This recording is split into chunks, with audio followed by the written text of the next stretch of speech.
नमस्कार, आदाब, सत श्री अकाल। चैट विद सुरेंद्र वत्स के नए एपिसोड में आप सबका बहुत बहुत स्वागत है। 1 जनवरी 2019 को जब हमने चैट विद सुरेंद्र वत्स का पहला एपिसोड आपके सामने प्रस्तुत किया, तब ये विजन तो था कि हम 1 साल तक इस शो को चलाएंगे और हम प्रयास करेंगे कि डायरेक्ट सेलिंग इंडस्ट्री के सभी दिग्गज लोगों को बुलाएं और उनसे हम सब लोग सीखें और ज़िंदगी में आगे बढ़ें।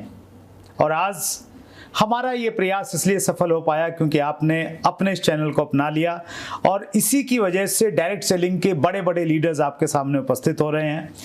आज हमारी इस फैमिली के लिए एक और बड़ा दिन है क्योंकि एक बहुत बड़ा नाम आज आपके सामने उपस्थित होने वाला है। 25 सालों से ज़्यादा जिनके पास में डायरेक्ट सेलिंग का तजुर्बा है, प्रसिद्ध motivational speaker, mind power trainer और बहुत सारे अवार्ड उनको मिल चुके हैं। The most admired global Indians award 2019, Indians greatest leaders award 2016-17, 2 किताबें, प्रगति पथ और सीक्रेट्स एंड संस्कार उनके लेखक हैं। CNBC आवाज़ और न्यूज़ एक्स पे एज ए एक्सपर्ट आप उनको अक्सर सुनते रहते होंगे और 1 लाख से ज़्यादा लोगों को जिन्होंने ट्रेंड किया है, 1200 से ज़्यादा बड़े अचीवर्स जिन्होंने क्रिएट किए हैं। सो आइए हम सब लोग मिलके बहुत उत्साह के साथ में स्वागत करें। गुजरात से हमारे बीच में पधारे हैं संजय जैन साहब। जैन साहब, बहुत बहुत स्वागत है आपका chat with Surendra Vats. Thank you so much, thank you for inviting me, thank you so much, and I am also very excited to chat with you and I feel honoured to be here. That's great sir, super sir. Gujarat के बारे में ऐसा कहा जाता है कि गुजरात वाले लोग हैं ना, इतने मीठे इसलिए हैं क्योंकि वो हर चीज़ में मिठाई पसंद करते हैं, मतलब सब्जी में भी मीठा डाल देते हैं जी। तो ये कुछ स्पेशलिटी आपको लगती है गुजरात की है? क्या स्पेशलिटी आपको लगती है? मतलब स्पेशली गुजराती लोग बिजनेस में तो बहुत सफल हैं ही हैं, तो क्या आपको लगता है? वहीं से शुरुआत करते हैं। देखिए, गुजरात पिछले 4 साल से हूँ मैं यहाँ पर। वैसे मैं बेसिकली महाराष्ट्र से हूँ। अच्छा, वाह। पिछले करीब 15 साल मैंने महाराष्ट्र में निकाले हैं। बेसिकली गुजराती हैं आप या? नहीं, गुजरात में कुछ अपॉर्चुनिटी मिली और मैं वहाँ शिफ्ट हो गया। ओके, अच्छा लगा, बिजनेस के सिलसिले में रेगुलर जाना होता था। वैसे महाराष्ट्रियन हैं आप? नहीं, मैं जैन हूँ। अच्छा, ओके। और मेरे फादर जो हैं स्टेट बैंक से हैं, स्टेट बैंक में ऑफिसर थे। राइट। वहाँ से उन्होंने अपना ज़िंदगी शुरू की। और थोड़ा सा मैं अपना फैमिली बैकग्राउंड ज़रूर बताना चाहूँगा। हाँ, प्लीज़ प्लीज़ सर। कि हम 5 भाई बहन में मैं बीच का हूँ। तीनों भाइयों में मैं बीच का हूँ। एक मेरे से बड़े भाई हैं, मेरे से छोटा भाई है, और मेरे फादर जो हैं स्टेट बैंक में जॉब किया करते थे और इसी वजह से मेरे को 2-2, 3-3 साल उनका ट्रांसफरेबल जॉब था। तो हर जगह कहीं ना कहीं हमें ट्रेवल करना होता था। 4 क्लास कहीं पढ़ी, 5 क्लास कहीं पढ़ी, इस तरह से मैंने अपनी एजुकेशन कंप्लीट की। और बाय नेचर मैं बहुत ही इंट्रोवर्ट था, बहुत ही, आप ये समझ लो कि एक निगेटिव इंसान था, या बहुत ज़्यादा कुछ मेरे में कॉन्फिडेंस नहीं था। एक बहुत ही एवरेज लाइफ मेरी थी, लेकिन बस यही था कि फैमिली का बड़ा सपोर्ट रहा। उन्होंने हमेशा मुझे आगे बढ़ाने के लिए प्रयास किया। और मेरी एजुकेशन जो थी, मैंने कॉमर्स से ग्रेजुएशन किया। ग्रेजुएशन कंप्लीट करने के बाद में कुछ समझ नहीं आ रहा था कि क्या करूं, कैसे करूं, ज़िंदगी किस तरह से जाएगी, क्या होगा, कुछ भी पता नहीं था। लेकिन ऐसा कुछ रहा कि 2 साल तो मैंने लाइफ के ऐसे ही निकाल दिए। कुछ पता नहीं चला क्या करूँगा, ज़िंदगी में क्या होगा, किस तरह से मैं आगे बढ़ूँगा, कुछ भी समझ नहीं आ रहा था। लेकिन 86 की बात है, 84 में मैंने अपना ग्रेजुएशन कंप्लीट किया। 86 में कंप्यूटर्स का और टेक्नोलॉजी का आना शुरू हुआ इंडिया में। और वहीं मैंने कहीं कभी कोई इश्तहार देखा, एडवर्टाइजमेंट देखा और एक कंप्यूटर कोर्स कर लिया। उसमें computer science and software engineering में मैंने डिप्लोमा किया। उसके बाद थोड़ा सा एक कॉन्फिडेंस आया कि लाइफ में कुछ किया जा सकता है। लेकिन फिर भी उतना काफ़ी नहीं था। मैं जब बाहर निकला जॉब करने की कोशिश की तो मुश्किल से मुझे 800 रुपये का जॉब मिला। ओके। लेकिन मेरे फादर ने मुझे मोटिवेट किया कि बेटा अभी तो तुम्हारी ज़िंदगी शुरू हुई है, सीखो, क्या फ़र्क पड़ता है, 800 रुपये मिलते हैं, हम तुम्हारे साथ में हैं। और वो मुझे उल्टा खर्चा भेजा करते थे। अच्छा। तो मुझे बड़ी शर्म आती थी कि एक तो मैं जॉब कर रहा हूँ, किसी तरह से मैं कोशिश कर रहा हूँ ज़िंदगी में आगे बढ़ने का, और मेरे पिताजी को वो पैसे भेजने पड़ रहे हैं मेरी डेली नीड्स को पूरा करने के लिए। तो फिर एक दिन मैंने ऐसे ही काम करते करते ऐसा एहसास हुआ कि मैं किसी और के लिए इतनी मेहनत कर रहा हूँ, क्यों ना ऐसा कुछ करूँ कि मैं अपने लिए कुछ स्टार्ट करूँ, अपना बिजनेस स्टार्ट करूँ। ये बात मैंने अपने पिताजी से कही। पिताजी उतने कंफर्टेबल नहीं थे, लेकिन फिर भी उन्होंने से यहाँ वहाँ से कुछ अरेंजमेंट करके कुछ एक लोन लिया, और लोन लेकर के मैंने अपना बिजनेस स्टार्ट किया, जिसमें मैं hardware sales and services, computer software development, data processing, इस तरह की एक्टिविटीज़ करने लगा। ये काम मैंने करीब करीब 12 साल तक किया। अच्छा। 12-15 साल तक किया। उस समय मेरे बच्चे हो गए, मेरी वाइफ मतलब मेरी शादी हो गई, परिवार बड़ा हो गया, सब कुछ हो गया। लेकिन जब मैंने अपना काम शुरू किया था, जहाँ से शुरू किया था, मैं 15 साल बाद भी अपने आप को वहीं खड़ा हुआ देख रहा था। कोई ग्रोथ महसूस? कोई ग्रोथ नहीं थी, बस जहाँ था जिंदगी जैसी थी वैसी चल रही थी। लेकिन इसी बीच में एक अपॉर्चुनिटी आई, किसी ने इस प्लान को शो करने के लिए, एक कोई होम मीटिंग थी, उसमें मुझे इनवाइट किया। ओके। और एक इंटरनेशनल डायरेक्ट सेलिंग इंडस्ट्री में एक कंपनी थी, उसके लिए मुझे इनवाइट किया। वहाँ पर बहुत सारे लोग बैठे हुए थे, आपस में बातचीत कर रहे थे, और प्लान स्टार्ट होने के पहले भूमिका बनाई गई कि कोई भी बीच में सवाल ना करे, वगैरह वगैरह, जो भी उनके प्रोटोकॉल्स थे।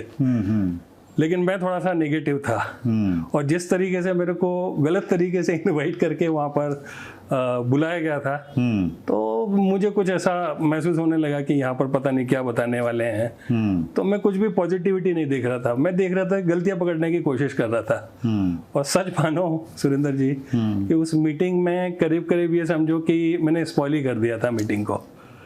लेकिन फिर भी वहाँ के सिस्टम जो थे, मुझे फिर से अप्रोच किया, मुझे कुछ टूल्स प्रोवाइड किए, वहाँ को उनको सुना, मैंने देखा, समझा।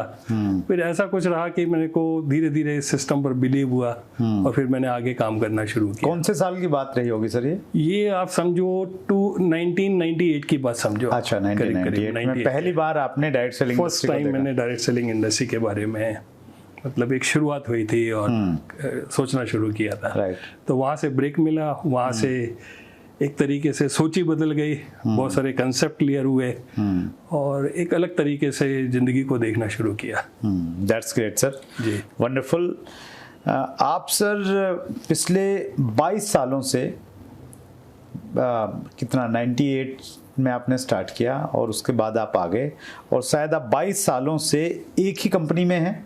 बिल्कुल, मैं एक ही कंपनी में काम कर रहा हूँ। तो 22 सालों से एक ही कंपनी में टिके रहना अपने आप में थोड़ा सा मुश्किल इसलिए हो जाता है क्योंकि लोग जॉब में नहीं टिकते इतने साल। तो नेटवर्क मार्केटिंग में तो आपने बहुत सारे फेसेस देखे होंगे, और जब आप किसी भी कंपनी में एक टॉप लेवल पे काम करते हैं ना सर, तो फिर ऑफर्स भी आने लग जाते हैं, लोग बोलने लग जाते हैं जैन साहब यहाँ क्या, इधर आपको इतना सब कुछ देंगे। जी। तो ऑफर्स तो आपके सामने भी आए होंगे। अट्रैक्ट नहीं किया, इतना कोई अट्रैक्टिव ऑफर नहीं आया?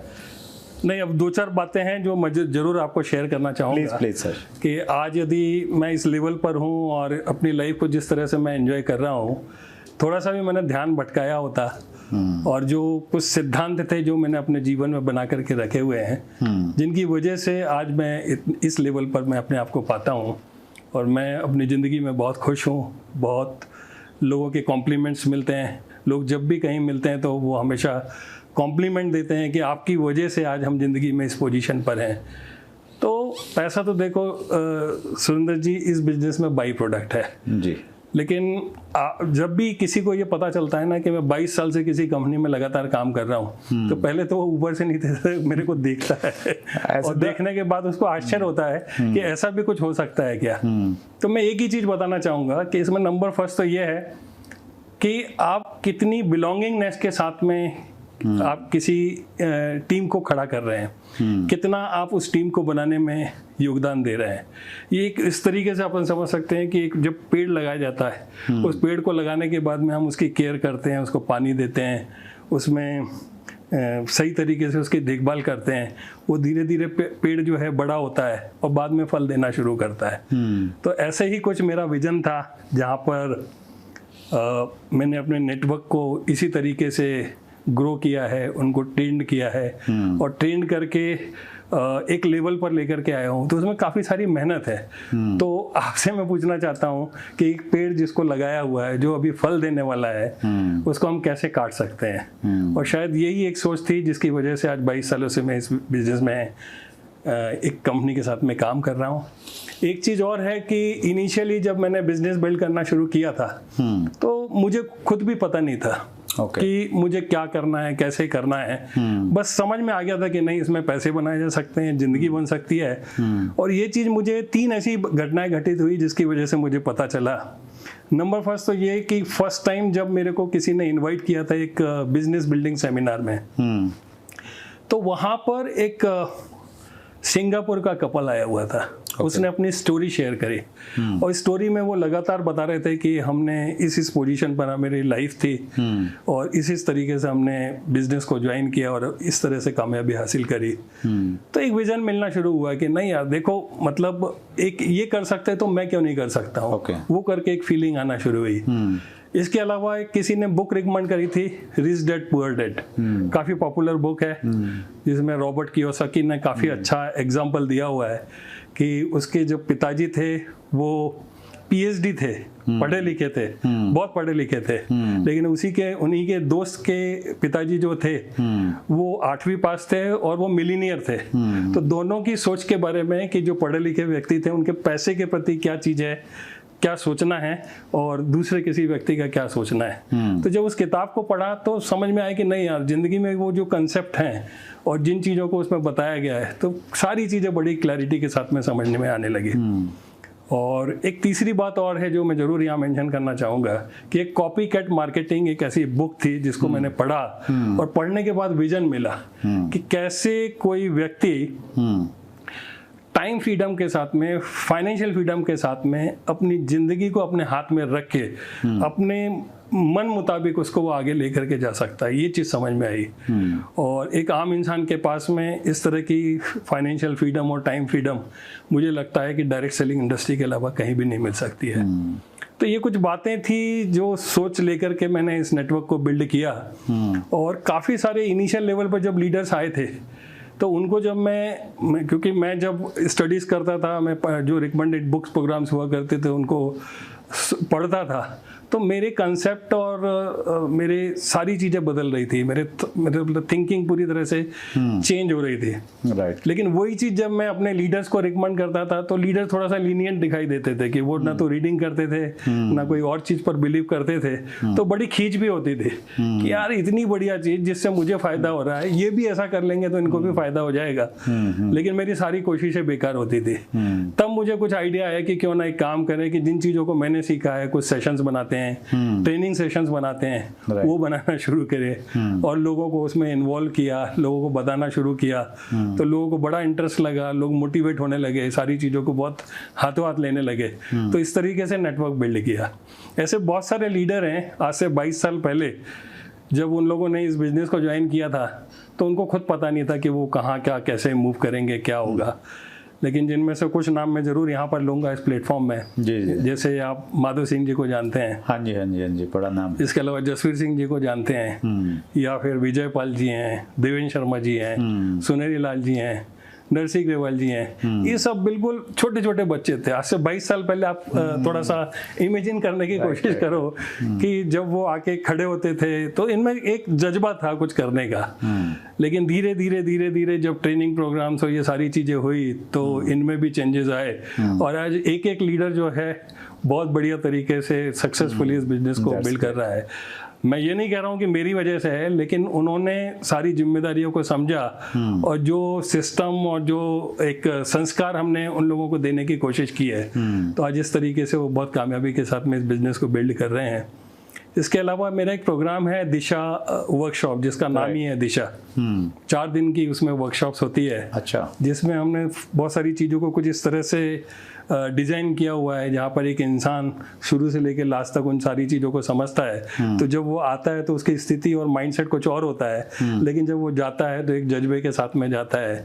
जिंदगी उसके हाथ में होती है, उसको लगता है कि नहीं मैं ज़िंदगी में कुछ कर सकता हूँ। तो ये इतने सारे चेंजेस होते हैं। ग्रेट। तो मैं आपको यही बताना चाहता हूँ कि यदि 22 साल से जुड़ा हुआ हूँ तो सिर्फ इसलिए जुड़ा हुआ हूँ कि उस नेटवर्क को मैंने खड़ा किया है, उसमें मैंने दिन रात मेहनत की हुई है, और उसमें जितना मैं मेहनत करता हूँ उतना ज़्यादा वो इमोशन अटैच है आपके, इमोशनली बहुत अटैच्ड हैं। और मुझे ऐसा कभी कोई लगा ही नहीं मुझे कि मैं कभी किसी दूसरी कंपनी में जा सकता हूँ। लेकिन जैसा 22 सालों में ऐसा तो रहा होगा कि देखिए बहुत सारे नाम आपने बताए, वो आज भी आपके साथ में है, पहले दिन से साथ में है, लेकिन बहुत सारे ऐसे नाम भी होंगे जिनको आपने सिखाया, ट्रेन किया और वो छोड़ के चले गए। तो ऐसा भी तो रहा होगा। तो फिर आपको कैसा महसूस और अपने आप को कैसे मोटिवेट रखा? बिल्कुल सही सवाल है, और इसमें मैं यही कहना चाहूँगा कि नेटवर्क एक समय के बाद में इस तरीके से एक्सप्लोर होता है, मल्टीप्लाई होता है कि बहुत सारी चीजें आपके हाथ में नहीं होती जो आप कंट्रोल कर सकें। बहुत सारे ऐसे लीडर्स आते हैं जो अपने तरीके से काम करना चाहते हैं, उनकी अपनी आइडियोलॉजी होती है, तो हम हमेशा उनको फ्रीडम देते हैं कि आप अपने तरीके से काम करें। मेरा जो अनुभव रहा है, 2 तरीके के डेवलपमेंट होते हैं लीडर्स के साथ में। एक वो होते हैं जिनका काम करने के बाद में कुछ सक्सेस मिल जाती है और वो सक्सेस जो है दिमाग में चढ़ करके बात करनी शुरू कर देती है, तो उस तरह के लीडर्स होते हैं। और मेरा अनुभव यह है कि 2 तरीके से डेवलपमेंट होता है। एक जो होता है वो पर्सनालिटी बेस्ड सक्सेस होती है, और दूसरी जो होती है वो आपकी कैरेक्टर बेस्ड सक्सेस होती है। यदि आप डेल कार्नेगी की जितनी भी आप समझाइश देखोगे तो उसमें पर्सनालिटी को कैसे ग्रूम किया जाए, कैसे हम कम्युनिकेशन स्किल्स को डेवलप करें, कैसे हम मुस्कुरा करके बातचीत करें, कैसे इम्प्रेसिव तरीके से हम किसी की आलोचना करें या कैसे किसी की तारीफ करें, ये सारी चीज़ों के बारे में डेल कार्नेगी जी ने बहुत अच्छे तरीके से बताया है। और मुझे लगता है कि सेल्स लाइन में जब कोई बंदा काम करता है मार्केटिंग में, तो वो सारी सीख लेकर के जब उतरता है तो उसको बहुत सारे अच्छे रिजल्ट्स मिलते हैं। लेकिन इसके अलावा यदि हम देखेंगे तो एक जिग जिगलर जी हैं जिन्होंने बहुत अच्छी बुक्स लिखी हुई है, बहुत बढ़िया कामयाब एक See you at the top। See you at the top उनकी बहुत ही फेमस बुक है। यदि उसकी बात करेंगे तो उसमें उन्होंने समझाया हुआ है कि यदि सच्ची सफलता चाहिए तो दिल से इंटरनली आप कैसा बिहेव करते हैं, आप ईमानदार हैं कि नहीं हैं, जब अकेले में हैं तब भी आप ईमानदार हैं कि नहीं हैं, कैसे आप दूसरों का ख्याल रख सकते हैं, कैसे एक निष्ठा के साथ में काम कर सकते हैं, तो वो समझाइश दी हुई है। मुझे ऐसा लगता है कि दोनों चीज़ों का कॉम्बिनेशन जब होगा तभी सच्ची सफलता मिल सकती है। तो आपने सवाल किया कि भाई बहुत सारे लीडर्स हैं जो अपने अपने तरीके से, कुछ लोग इस धारा पे चलते हैं, कुछ दूसरी धारा पे चलते हैं। तो एक समय के बाद में लीडर को कभी कभी एक बार सक्सेसफुल होने के बाद में ये आभास होने लगता है कि जो कुछ हो रहा है वो मेरी वजह से हो रहा है। वो उसको एक फीलिंग आने लगती है, और शायद यही वजह होती है कि वो कुछ मूव करने के लिए, कुछ बड़ा करने के लिए कोशिश करते हैं, लेकिन उसमें बहुत सारे लोगों का बहुत नुकसान भी बहुत ज़्यादा होता है। क्योंकि मेरा मानना ऐसा है कि सिर्फ शिफ्टिंग करने से, कंपनियां बदलने से कोई बहुत ज़्यादा सक्सेस नहीं मिलती है। क्योंकि किसी भी कंपनी में जब आप काम करोगे तो बेसिक जो प्रिंसिपल्स हैं सक्सेस के, वो सारे इस जगह सेम रहने वाले हैं। एक प्रोसेस जो है वो हर जगह आपको करना ही पड़ेगी। कहीं भी ऐसा नहीं होगा कि रातों रात आप करोड़पति बन जाए, रातों रात कोई बहुत बड़ा काम कर लें। तो ये कुछ बेसिक चीजें हैं, ये ध्यान रखनी पड़ेगी। लेकिन कुछ लोग ऐसे होते हैं जो अपनी ख्वाहिशों को पूरा करने के लिए कई बार शिफ्टिंग करते हैं, उनके साथ में उनके जो आसपास के लीडर्स होते हैं उनको मूव करने की कोशिश करते हैं, और इसी से काफ़ी डिससेटिस्फैक्शन और कंपनी बदनाम होती है, इंडस्ट्री बदनाम होती है। बहुत सारे लोगों को समझ में नहीं आता है क्या करें, कैसे करें। तो उस समय हमारी जिम्मेदारी बनती है कि हम मजबूती के साथ में खड़े रहें और जैसे भी हैं हम काम करें। फील्ड में ज़्यादा टाइम लगाएं, उस समय फील्ड में ज़्यादा टाइम लगाएं, काम करें। That's great, wonderful sir. Right, बहुत बड़ा तजर्बा है, तो इसलिए एक क्वेश्चन में बहुत डीप में आप चले जाते हैं। दैट्स ग्रेट जी जी। 25 साल पहले जब आपने डायरेक्ट सेलिंग, 22-23 साल पहले जब आपने डायरेक्ट सेलिंग इंडस्ट्री को देखा, तो उस समय तो गवर्नमेंट के रूल्स भी नहीं आए थे, कुछ सक्सेस के बड़े बड़े एग्जाम्पल भी नहीं थे। तो उस समय क्या विज़न था कि आपने चुना कि आपने यहीं पे करियर बनाना है अब आगे? देखिए सच बताऊं तो मेरे पास में कोई विजन तो नहीं था आज से 25 साल पहले। ओके। एकदम अंधे की तरह काम कर रहा था मैं। जिंदगी में क्या होगा, कैसे होगा, कहाँ जाएंगे, कुछ भी पता नहीं था। लेकिन जैसा मैंने आपको 2-3 एग्जाम्पल दिए, वहाँ से विजन मिलना शुरू हुआ, विजन बिल्डअप हुआ। राइट। और विजन का मतलब होता है कि अनदेखा को देख लेना। आज जो चीज़ किसी को नहीं दिखाई दे रही है, लेकिन आपको ऐसा लगता है कि हाँ ये काम हो सकता है, वो चीज़ आपका विजन कहलाता है। राइट। तो कुछ ऐसी प्रोसेस, ऐसी चीज़ें हुई मेरी लाइफ में। उस समय मैं कुछ अच्छे लोगों के संपर्क में आया, कुछ अच्छी बुक्स रिकमेंड हुई, तो उससे विजन खुलना शुरू हुआ। और उससे समझ में आया कि नहीं, ये एक ऐसी चीज़ है जो बहुत तेज़ी से और बहुत अच्छे तरीके से बहुत सारे लोगों का भला कर सकती है। और मेरे इंटरेस्ट का भी काम लगा। मुझे ऐसा लगा कि नहीं, इसमें तो हर दिन नया कुछ सीखने के लिए है और बहुत कुछ किया जा सकता है। और मैंने इनिशियल लेवल पर लोगों को देखा है कि कैसे उन्होंने अपनी ज़िंदगियों को बदला है। और जब कुछ नहीं था तो ये इंडस्ट्री यहाँ तक हो गई। तो 2016 में तो गाइडलाइन आई, अभी वो गाइडलाइन को बाद में रूल्स में कन्वर्ट कर दिया है। तो ये इंडस्ट्री तो बहुत अच्छे रास्ते की तरफ जा रही है और मुझे लग रहा है कि भविष्य तो बहुत सुरक्षित है और बहुत अच्छे तरीके से इसमें हम अपना करियर बना सकते हैं। That's great sir. अंतिम प्रश्न आपसे ले रहा हूँ आपके लिए संजय सर। नए उभरते नेटवर्कर को अगर नेटवर्क मार्केटिंग इंडस्ट्री में अपना करियर बनाना है जी, कोई अभी कॉलेज से पास आउट बच्चा है, वो चाह रहा है कि यस नेटवर्क मार्केटिंग इंडस्ट्री में फ्यूचर बनाना है, तो क्या उसे ध्यान रखना चाहिए, क्या टिप्स देना चाहेंगे? देखो, यदि कोई एज ए स्टूडेंट इसे एज ए करियर लेना चाहता है तो मैं तो हमेशा 200% उसको सपोर्ट करूंगा और रिकमेंड करूंगा कि ज़रूर करना चाहिए। राइट। क्योंकि इन 22 सालों में मैंने ये देखा है कि मैंने अपनी पूरी एजुकेशन लेने के बाद में जब कॉलेज कंप्लीट किया और उसके बाद में जब मार्केट में काम करने के लिए आया, तो कहीं ना कहीं ऐसी बहुत सारी चीज़ें लैक कर रही थी जो ना तो किसी स्कूल में सिखाई गई, ना किसी कॉलेज में सिखाई गई।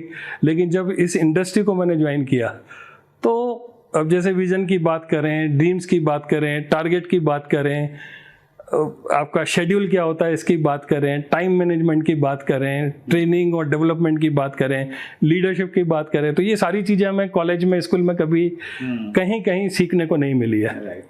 तो मुझे ऐसा लगता है कि जिन चीज़ों से वास्तव में हम कामयाब हो सकते हैं वो सारी चीज़ें यहाँ पर इस इंडस्ट्री से हमें सीखने को मिलती है।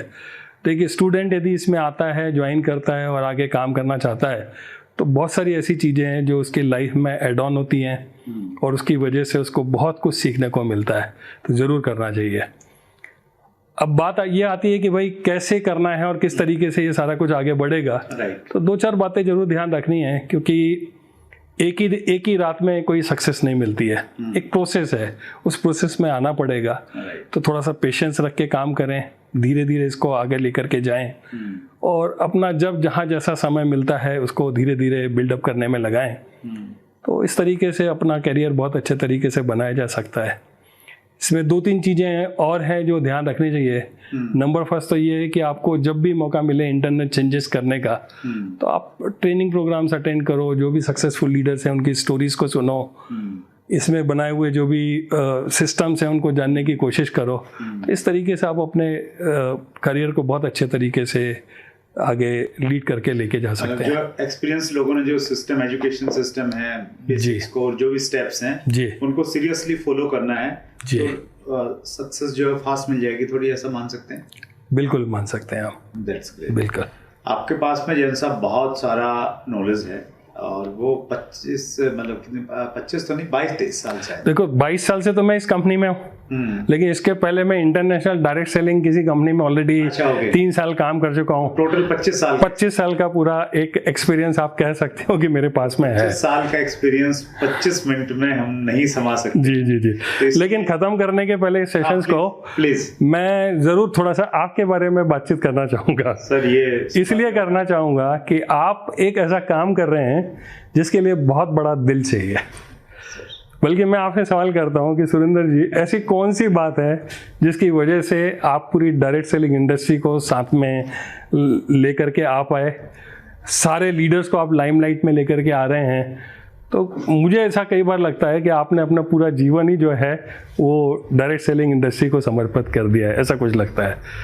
मैं आपको दिल से बहुत सारी शुभकामनाएं देना चाहता हूं और मुझे ऐसा लगता है कि आपका ये जो टाइम है, आप जो जिस तरीके से एक एक लीडर के साथ टाइम स्पेंड करते हैं, उनको लाइमलाइट में लेकर के आते हैं, उनके इंटरव्यूज़ करते हैं, तो निश्चित तौर पर आपका ये प्रयास पूरी इंडस्ट्री के लिए, एक एक व्यक्ति जो इस बिज़नेस को ज्वाइन कर रहा है उसकी कामयाबी में बहुत बड़ा योगदान और बहुत बड़ा रोल प्ले करेगा, मुझे ऐसा लगता है। Thank you so much Jain साहब। जी। आपके जो ये शब्द हैं ये प्रेरित करेंगे मुझे और ज़्यादा, हमारी टीम को प्रेरित करेंगे। बिल्कुल, मेरी शुभकामनाएं। मेरा ये मानना है जैन साहब कि जब आप कंपनी में टॉप लेवल पे चले जाते हैं ना, तो फिर आप अपने ग्रुप के नहीं रहते हैं, आप पूरी कंपनी के बन जाते हैं। आपको बीइंग ए कॉमन अपलाइन आपका बिहेवियर होना चाहिए।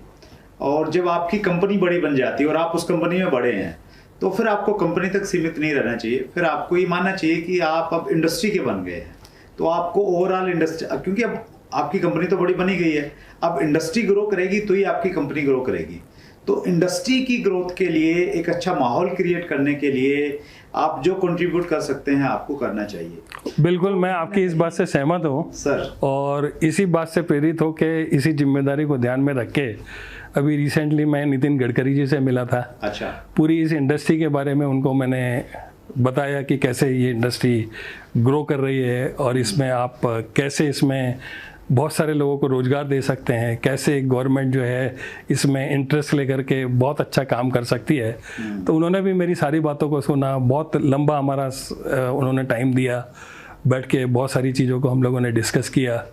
बीच में मुझे मौका मिला था, मैंने पीयूष गोयल जी के साथ में कुछ ज्ञापन भी दिया उनको। साथ ही साथ मैंने अभी रिसेंटली देवेंद्र फडणवीस जी जो हैं माननीय उप मुख्यमंत्री, पूर्व मुख्यमंत्री, यस, उनसे भी हमारी चर्चा हुई है और उनसे मैंने टाइम मांगा है।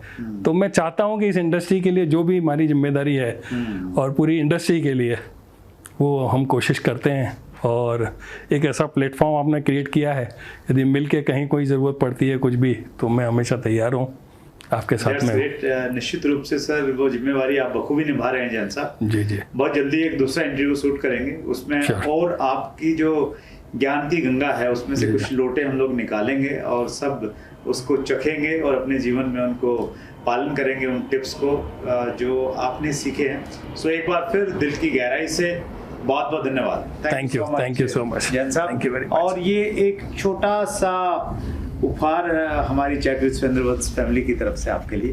Thank you so much. So ये थे संजय जैन साहब, गुजरात से हमारे बीच में आए। डायरेक्ट सेलिंग इंडस्ट्री में बहुत बड़ा नाम है, 25 साल से ज़्यादा का इंडस्ट्री का तजर्बा। और चैट विद सुरेंद्र वत्स की यही विशेषता है कि अनुभवी लोगों का एक्सपीरियंस आप कुछ मिनटों में सुन सकते हैं, और अगर आप उसको ज़िंदगी में अपनाएंगे तो ही आपको ज़िंदगी में आगे कामयाबी मिलेगी। इसी प्रकार सीखते रहिए, आगे बढ़ते रहिए, अपना ख्याल रखिएगा। अगर चैनल अब तक सब्सक्राइब नहीं किया है तो ये कैसे मालूम चलेगा कि अगले मंगलवार को आपके सामने कौन उपस्थित होने वाले हैं। अपना ख्याल रखिएगा। बहुत बहुत धन्यवाद। अगर आपने अभी तक chat with Surendra Vats channel को सब्सक्राइब नहीं किया है तो अभी सब्सक्राइब करें और बेल आइकन दबाना ना भूलें, जिससे आपको आने वाली सभी वीडियोस की अपडेट सबसे पहले मिले और हमारी किसी वीडियो को मिस ना करें। वीडियो को ज्यादा से ज्यादा शेयर और लाइक करके अपना प्यार जरूर दें।